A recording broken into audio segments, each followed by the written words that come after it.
All right, we are live. I'm going to go ahead and give folks a minute to join us. It always takes a minute or so to get into feeds and all that. And so, welcome you to another Thursday night Think Fast. A little bit different lineup this week. Joe is out for a week. We have subbing in a familiar face, Dr. Brad Harrop, joining us. Called him off the bench. Called him off the bench. That's right. We said, all right, we gotta have to bring in the ringer for this one. So happy to have Brad with us for a week. Again, thanks to all who are joining us. As always, I put out the appeal to start these episodes. If you're watching, click like, leave a comment, tell us you're here. I'll keep an eye out for that. Or if you have any input on what we discuss, be sure to do so, and I'll try and catch those at the end before we get out of here. But please be sure to leave us that like on this video and follow our page if you're not. At Focus Press Inc. on Facebook. Just helps us stay in touch with you and get the content out there as best we can. So what we have titled this week's Think Fast is Don't Believe Your TV. We're doing it based on a couple of media reports that have come out this week that Brad's going to get into that are related to the whole COVID, everything over the last 3 years. I know everyone's sick to death of hearing it. Everyone's moved on. So we're not going to really spend so much time on that as lessons learned going forward. I think this was something that really divided the church. There was a lot of discussion about that. And if we don't learn the lessons, it'll happen again. So, Brad, why don't you talk about kind of what came out this week and what really spurred this as our topic of the week? Yeah, let me just reiterate, the whole fear factor and division factor were huge. And I think even to this day, there's still a lot of people who are holding on to their side, the other side. This is not meant to pick sides. This is more about talking about here's what happened and what can we learn from it? What are some things that we should take away from it? So over the last week, as most of you probably heard, the word came out that lo and behold, this thing had been likely leaked from a laboratory in Wuhan. For a lot of us, that was not a huge surprise. But those of you who remember 2-3 years ago, the story initially was, hey, maybe this came from a bat. Somebody got bit or somebody ate a bat in China, and that's how we've got it. All along, just because of the way this thing is acted and what it does to certain people and doesn't do to other people, doesn't look like any kind of a normal virus would. And so it makes sense, obviously, now looking at it going, yeah, this was man-made in a laboratory setting. Another major story that came out very quietly in the Lancet. In fact, I've got a copy of it. So this is the original peer-reviewed article right here, where they basically come out and say we compared protection conferred by natural infection versus the vaccines. And what they discovered, again, this is a peer-reviewed study, is that natural immunity is at least as good, if not better, than the vaccines were. And again, that was something that a lot of people pointed out on the front end. Hey, herd immunity, kind of like when I was young, a lot of times people would get chicken pox, and instead of isolating that child, they would basically have chicken pox parties and just go, let's go on and get all our kids, be done with this thing, because we know it's not going to kill them. It's a virus. It'll last for a little while. They'll get some whelps and we can move on and have a normal life. The last thing that I do want to kind of point out, and this is the JAMA, Journal of American Medical Association. I've got a couple of other peer-reviewed journal articles here beside me, but they've definitely shown at this point that there is an increase in myocarditis, especially in young people who have had the mRNA-based vaccine. And so all of these things, when you start collecting all of these things together, you start realizing, 2 years ago, had you brought up, hey, this vaccine may not be a good thing, well, it was immediately pro-vaccine, anti-vaccine, divisive, etc. And you weren't allowed to speak against the vaccine. Right. it was almost as if there was an embargo on open dialogue. You saw this on social media, but you even saw it, played out on television and, specifically just in regular dialogue, the fact that, you can't bring that up, or, the fact that you would even dare to suggest or dare to even question something was immediately shut down. And so when we're talking about this in the realm of, okay, what are some lessons we can learn? Maybe the first one is, skepticism is not always a bad thing. And then open dialogue about things rather than just blindly accepting everything. If there's anything the last 3 years has taught us, it's that blindly accepting everything is not always the best answer. I'm curious because Dad is obviously a whole lot older than me. Jack's a bit older than me. I am at the point, specifically in the last 3 or 4 years, where everything that I hear from the media, TV, every news story, forget taking it with a grain of salt. I'm taking it with a mountain of salt at this point. So I'm curious, as far as you guys, growing up, obviously, it wasn't always like that, where you had to take everything with skepticism and you had to kind of question and go into it going again with a grain of salt. What do you think has been the cause of this transition, or this, I guess, gradual result to where, again, a lot of people my age, man, forget trusting the media, forget trusting our televisions. What's gotten us to this point? Because correct me if I'm wrong, it hadn't always been like this. Well, here's the funny thing. You see every now and then memes go around of this, here's Walter Cronkite, and he would just tell us the news and he wouldn't tell us what to think. How would you know? How would you know if he was telling you the news? You had 3 channels and that was it. And you had the newspapers. It was a monopoly. Now that information is spread out, and that was a few years ago, when all of this that the Brad just covered was coming out, people were saying, oh, don't listen to, these conspiracy theorists, these, you got to go to approved sources and all that stuff. Well, the approved Trust sources, the experts. yes. Right. And they lied through their teeth through us the whole time. And if you didn't agree with them, there were Christians who would hammer you for being divisive, if saying masks didn't work. Well, guess what the New York Times says now? If you said lockdowns didn't work, guess what the Washington Post says now? It was from a leak. And so what got us onto this was, I went back and found that, Brad, you had a post 3 years ago saying, boy, this looks like it came from a lab. And there were Christians on there saying your PhD should be revoked because, this is so unscientific and this conspiracy mongering and it's dangerous. And not just one or two either. Oh, yeah. Yeah. And they're, this is divisive and I can't believe Christians are like this and you should repent. And lo and behold, you turned out to be right. Go figure. Number one, I don't think you've received any apologies, but we're not here seeking an apology, but more than anything, it's, if you don't learn the lesson from this, you're going to be ripe for it to happen again. Because what the news does, to your point, Will, to answer it, is that's how they've always worked, is get people afraid, get people angry. That's good for their business because you'll tune in and watch and pay attention. And then when Christians do that and they turn it on each other, it splits churches. I think we all heard of churches basically splitting over masks, over distancing, over whatever.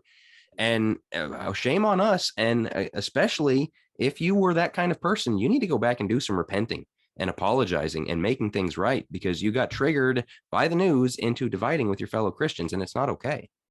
No, they're using this fear. They're using the fear to drive us apart. And of all people, Christians should be unified. We should be the one showing the world, hey, this is how it's done. We're not going to split over this. I'm going to hold this up just because it's kind of very, very apropos to the whole conversation.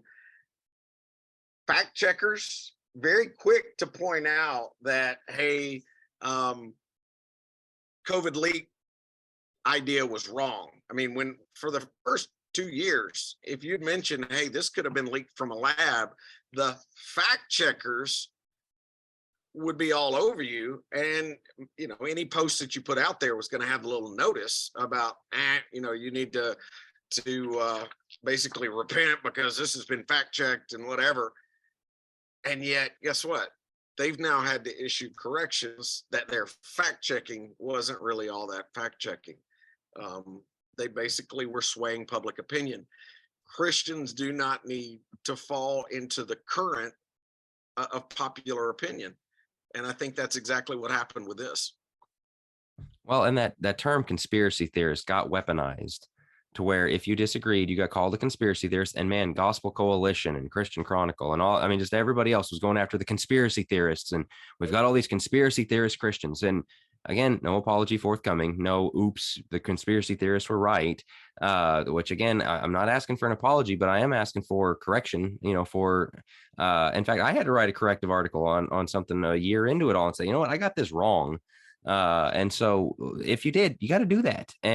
Right. And so when we talk about the division of the church, like that needs to be our number one priority, is unity, not having the approval of the news media, not the fact checkers saying we're right. It's, hey, we got to stick together through this, even if we disagree. And if you go back with the hindsight of all of it, it's, people can go, oh, well, we know now. No, at the time where there was disagreement and it was up in the air as to what was what on masks and lockdowns and shots, or all the things that we disagreed over, there was one side that would not allow disagreement. And that's the issue at hand, is if you can't let your Christian brothers disagree with you, if you can't let them believe something different on these things, unity is going to fall apart. And so we've got to come back to emphasizing our unity. There's so much of this is wrapped up in pride. Jack, that article you referenced, I remember reading it, and I remember telling you that it was really cool to see you come out and say, look, I got this wrong. That this is something that going back, I would have changed. And I think that that's a trait that so many people have. Again, if we're trying to apply it directly to the church, man, if you're in the wrong position and it comes out that you have the wrong position, so many people will choose to kind of double down and stand their ground. Man, learn to pivot, learn to do as Jack did, which is say, look, we got this wrong. So many people can get so wrapped up in, planting their feet and standing their ground. And, well, this is my position. I'm going to die on this hill. Look, if it's the wrong hill, don't choose to die on it. And so again, as far as application goes for the church today, do we really think this is going to be the last issue? Do we really think this is going to be the last thing that's going to threaten to divide the church? It's not. And so if there's anything we can learn from it, it's that the two sides, and again, the standing our ground, regardless of the facts that come out, man, we got to learn from this. We got to make sure that if it comes out that we're on the wrong side and the position that we held at one time is wrong, have the decency, have the self-awareness, and have the humility enough to step up and say, yeah, I was wrong about this. And to all the people that I ostracized, I apologize for it. Absolutely. I'm going to throw in there too. It's not wrong, as Jack, I think, pointed out earlier, to be skeptical and to realize, there are times in history where the public has been lied to intentionally.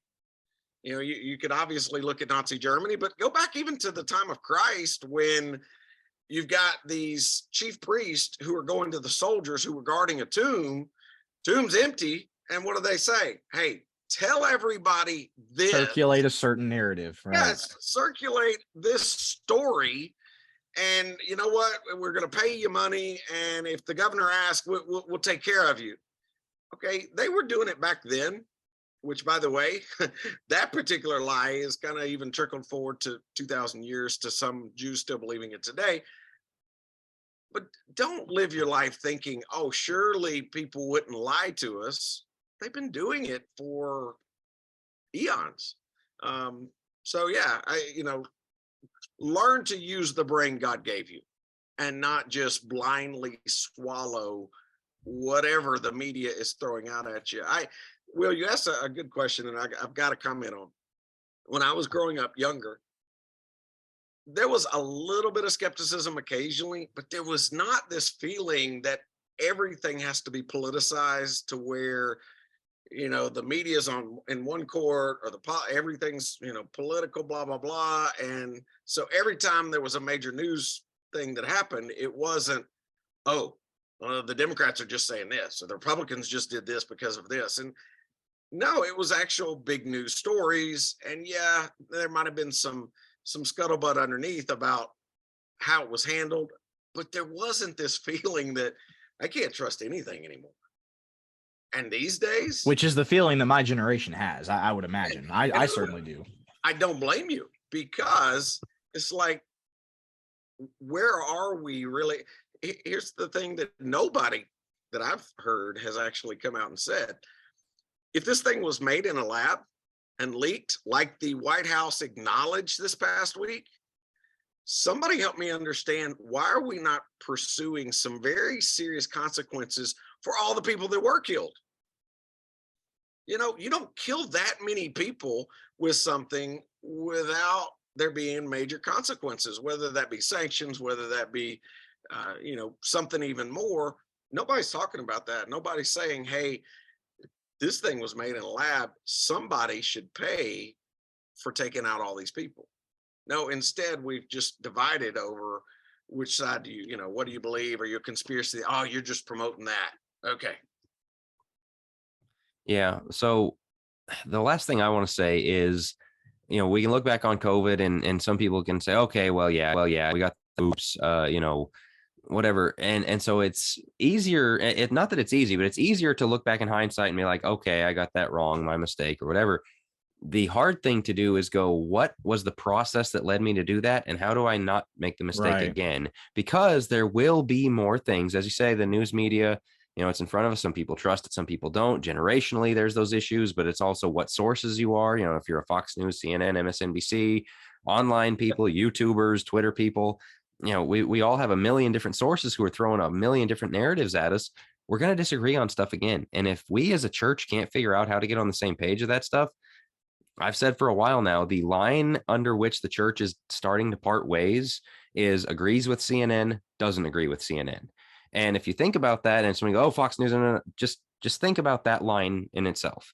The things that CNN says, some people agree with it and they live by it. Some people don't, and they don't live by it. And that played out over COVID, that played out over Black Lives Matter, that played out over the election, that played out over ABC. Fill in the blank. Yeah, I mean, and so we're going to split on those lines if we can't figure out how to agree to disagree sometimes as Christians. And so we have to start piecing that together for the next time it happens, because there's going to be a next time. There's going to be a next thing. I'm not saying there's going to be a next global, pandemic, anything like that. There's going to be another thing that divides us in lines and sides that we take.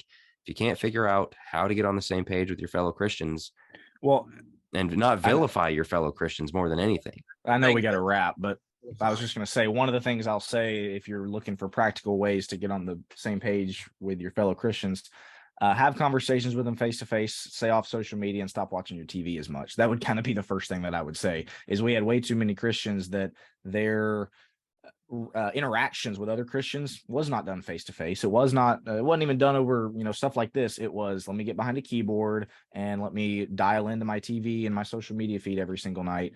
No wonder we were doing this all the time, and no wonder that Christians couldn't get along. So that would be the first step. Well, and the other thing, it's okay to disagree with somebody and still love them and want them to go to heaven. There are people who maybe I hold a different stance on some worldview things. Still love them, consider them a friend, want them to go to heaven, going to help them to get to heaven as much as I can, and I hope they'll help me. But yeah, there's areas where we disagree. It doesn't mean I'm going to draw a line of fellowship and just vilify them to the point where, okay, I'm not going to have anything. In fact, I'm going to unfriend them. Which is kind of where the church was with this whole thing. So the best piece of advice I think I've seen in all of this stuff is always do your best to be able to describe your opponent's position in a way they would agree with before you argue with it, before you disagree with it, before you, try to attack it. Because, man, it's so easy to straw man something, and you're a conspiracy theorist trying to kill grandma church member next to you in the pew, like that, when we end up on that path again. And so, all of these tips, be careful what you listen to. Prioritize God and his church and your brother in Christ first. And just don't get caught up by this stuff again. It was extremely ugly, very hard to see. And let's not do that again as a church, especially. And so I want to thank you guys for joining us. I want to thank Brad for dropping in for this week. And as always, Thursday nights at 7 Central. It'll be up on YouTube tomorrow. And what else? Think Deeper Gym podcast. Everything else we're doing at Focus Press. So focuspress.org. Yep. That's right. Focuspress.org. Be sure to subscribe on email, everything else. We'll talk to you guys next week.